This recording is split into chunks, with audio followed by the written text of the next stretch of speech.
Hi everyone, I'm Daphne from Hong Kong. I'm currently in South Africa, Cape Town with Take Action Tutoring Futures. I am also an AFS and UWC alumni. I'm going to talk more about myself in the end of this video, but right now, let me go straight into what you all want to hear. An ultimate Q&A session about Baret Scholars. So, it's all you want to know about Baret Scholars and all you need to know. I have put this into two parts. Part 1 is relatively more objective, like travel logistic, application, and more information of the program. And part 2 will be answering questions more subjective, that is like biased to my experience. Question 1, is Baret Scholars a scam? I saw this on Reddit many times. It was so funny. I saw it before I joined the program. I actually did thought about it, but now here I am. What about you all? Tell me in the end of the video, what do you think? But a note on that, like why do we have questions like that? Because Baret Scholar, it just sounds too perfect to be real. And also because my year, we are the founding cohort, we're the first year to do this like in the world. So yeah, they don't have any reference to it. Question 2, what is Baret Scholars? I have been answering this question every single day since the program started, even when the programs end, even now. On the surface level, we're like a quota of like 100 or more students, like 100 or like 180 students from over 40 nationalities or countries. So we're doing a global gap year that we travel the world all together for 1 year to like 4 continents and 7 regions. So this is a surface level, but of course there's a lot more to that. Question 3, what are those countries we are going? What are the countries we are going? There are 2 terms that like it's really important terms that we use it often. So first is like home base city. The definition is where we will stay for 3 weeks, and we stay like 100 of us together, like the whole cohort stay together. And then for home base city, we have New York in the US, Sao Paulo in Brazil, Paris in France, Istanbul in Turkey, Nairobi in Kenya, New Delhi in India, and Beijing in China. Go to the term fellowship. So fellowship, it's like a small trip that around 10 days. So we split into small groups around 15 to 20 students, or even like sometime it can go up to 30 students. We are given options to choose from, like we choose based on our interests or the places we want to go or like the area of the focus. Example, New York in the US is like our home base city. We stay in New York for 3 weeks, and after we were given choice that we could go to LA to learn about film, we can go to Washington to learn about politics, and there are more options. Or also there are like other countries to choose from, for example Mexico.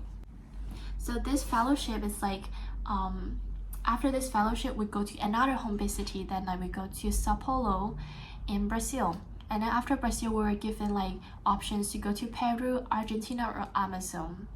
I want to keep this Q&A really short, so if you guys are interested, I will do a separate video about fellowships.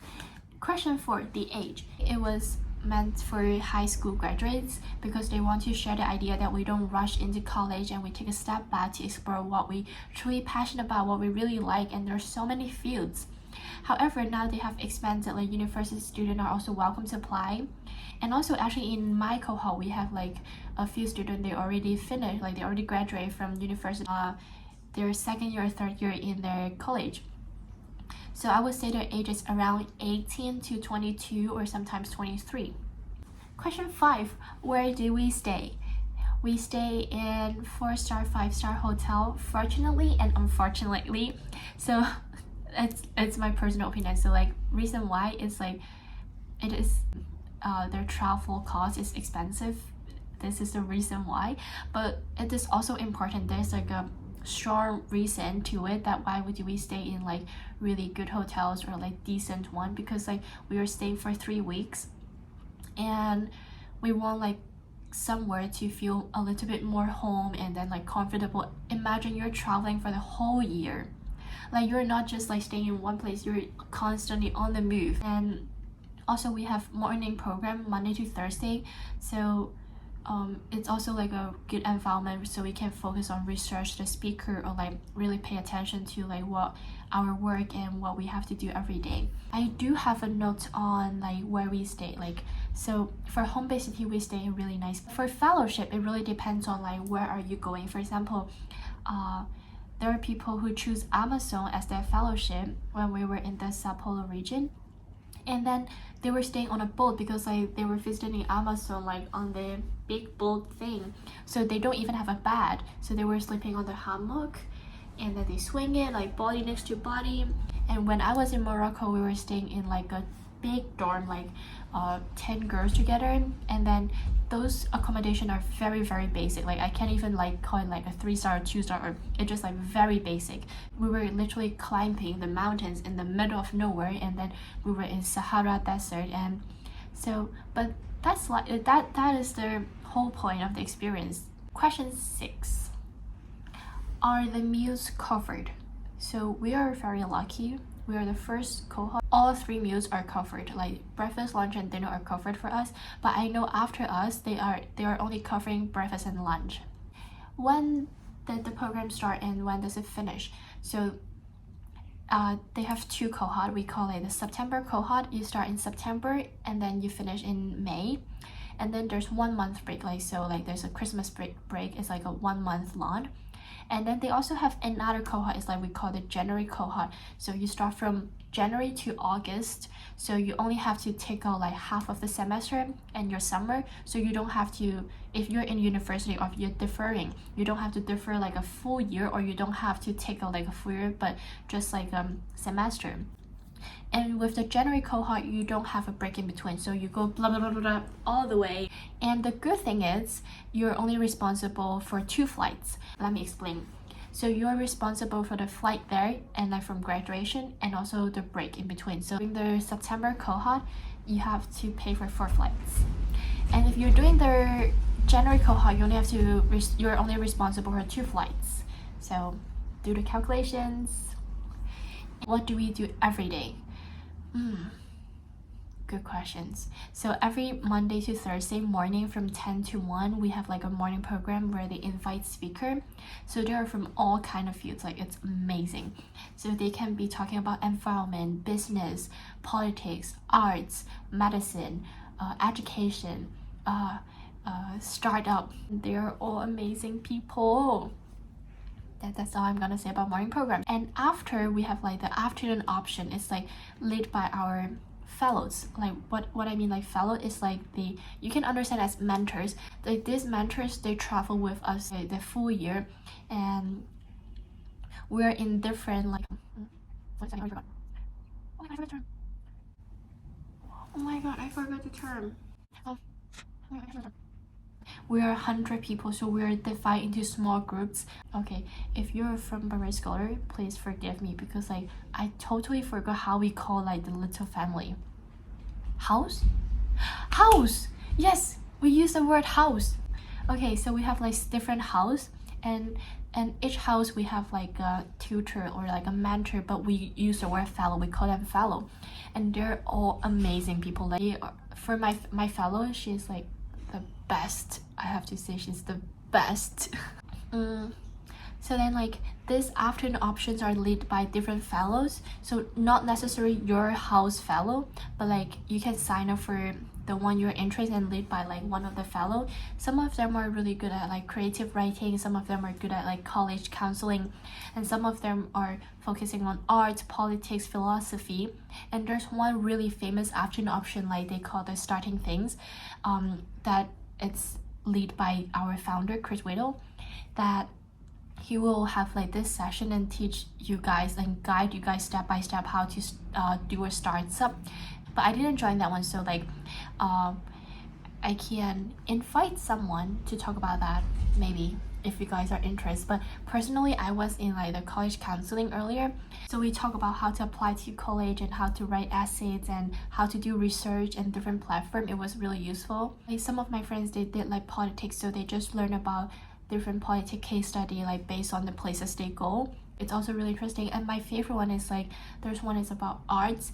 I remember in Kenya we were doing bidding. I know there are some afternoon options like will take you to like museums or like take you to exhibition and or visit like a bank or like I know some of them went to visit Google, like, but I don't know too much about that. Okay, let's move on. Everyone want to know this, how much it costs. I think it's around 94,000 US dollar. So the tuition plus the travel cost is,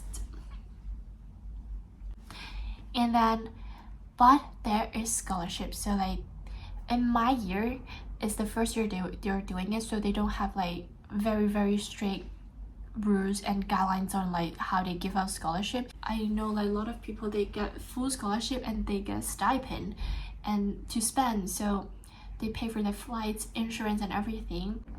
But this year they have worked on like how the scholarship system should work, so now they are merit based and need based scholarship. And for need based scholarship, it's possible that you can get up to like full scholarship support, but it's based on financial needs, so you have to submit like documents and proof, and it's very competitive. Like it's very competitive that you're competing with applicants all over the world. And for merit based, they don't ask for proof. It's based on your application and interview and stuff. So there are like 20,000, 30,000 and 40,000 US dollar scholarship. This is merit based. And then the rest is like if you need more than 40,000, then it's really competitive. You're asked to fill out more a separate form that's asks you more question, and like and you have to do like a introduction video. Is it saved? Yes and no. Is it safe? It's very hard to give like a one answer. Yes, it is safe. Like I mean, like you don't have a security guard to go with you wherever you go, but we do have like security staff that brief us on every country we arrive, like what kind of things we have to be aware. For example, in Sao Paulo, they would tell us like really never have your phone in your hand. But in China, we won't say that because like we know like, oh, it's safe, and then it's not like a common practice that we don't have our phone in our hands.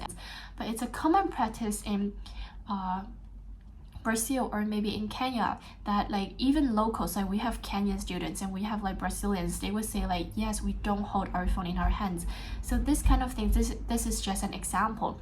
So we do have a person to give us like a briefing, like to guide us like how to be aware like countries to countries. And also like whenever something weird happen, we can test them immediately. There's like emergency phone number. And I mean, this kind of safety measures and like emergency situation are more or less similar like to a lot of programs, school, insurance and doctor. I already forget many of the details, but I will speak from my personal experience. So like I used their insurance, Baret Scholar recommended, and I think most of us did. It turns out really good because like I got bitten by a sea turtle in Sri Lanka, and then I called international SOS and they found me like a hospital, a doctor, and then appointment like right after the day. And then they just like connect link with my insurance company, so I don't have to pay from my pocket first. Like they just cover it, like they pay for everything. So I went for a checkup, I got vaccine and I got everything, and then but I didn't pay anything. So from my experience, it's really good. And yeah. Next question, are we allowed to go home during the program, winter break? During the winter break, of course you can go home, and during the program it's like I don't think we have very strict rules on not going home, but like it's kind of impossible. So it's possible and impossible. So for example, when we were in Brazil, there are some Brazilian, they did go home like for the weekends, or like they did go home after the morning program guidelines. So unless it's like emergency situation or like special circumstance, you have to be there for the morning program every Monday to Thursday. So if you want to go home from like Thursday afternoon to Monday, and there's no strict rules saying that you can't, but you have a really great community here, and then you have like really great places like food and like support, and it's a really nice time together.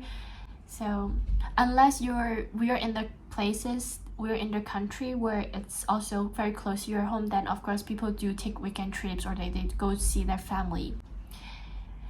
How many luggage can we take? So like you have a backpack, a small carry-on, or some people they don't want like a suitcase as a carry-on. They have two backpacks, so one in the front and one at the back, and a big suitcase. So I think this is what normal, and then what like not more than that. But there are people, for example, my friend, she has only one backpack and one big suitcase, and it makes her trip a lot more convenient and easy. No one has the responsibility to take your luggage for you, and I would say it actually one of the things that stress me the most to pack everything every time. And I'm going to talk about this in part 2, but I swear you don't want to take your whole wardrobe, and you don't want to take everything. Even I did. Yes, I did. I bring my whole wardrobe, but I regret it so much. And yeah, so even you're allowed to take more, you wouldn't want to do that. And also we're not allowed to take more. So because Baret buy the flights for us, like in between they get a flight for us, and most of the time it's just like one carry-on and one suitcase. Like most, like this is like what they would pay for. And if you're more than that, you have to pay by yourself, and also you have to carry it by yourself. And then how Baret help us with university deferral and application, don't worry about this. They actually have like very strong support about it. So I was applying to university while I'm in Baret, and my fellow, she's the best. Like she's the best. Olivia, if you're watching this, I love you so much, and I can't thank you enough. So like our fellows, or like we have like counselor, they will follow up on your application, and you can ask them questions, and they will read your essay, give you feedback, and they're super helpful and super nice. It's not just like my experience, like a lot of people experience like has been really good. Like so, and I actually got into all university I applied. I'm so grateful about it. Does Baret help with our visa? Super lovely questions. So yes and no. It's like you have to do it on your own, but they will provide materials. They will give you the information you need, like where are you staying, or when are we leaving, or like offer letter, admission letter. But in the end, like they cannot do like a visa application for 100 people. Like it's just impossible. So in the end, you are the one who's responsible to do it, submit the thing, and then gather all the documents. You have to print them out. And yeah, and it happened like, okay, I would feel like this is not like a good video if I didn't mention this. So it could happen that you have to apply a visa outside home. Example, I chose a fellowship to go to Senegal, and I need a visa to Senegal. So I was applying my Senegal visa in Kenya. So I went to like the Senegal embassy in Kenya, and they give me all the information I need, and then so I was not applying the visa from Hong Kong but from Kenya. So this information you do have to check, be careful, and then they have a support.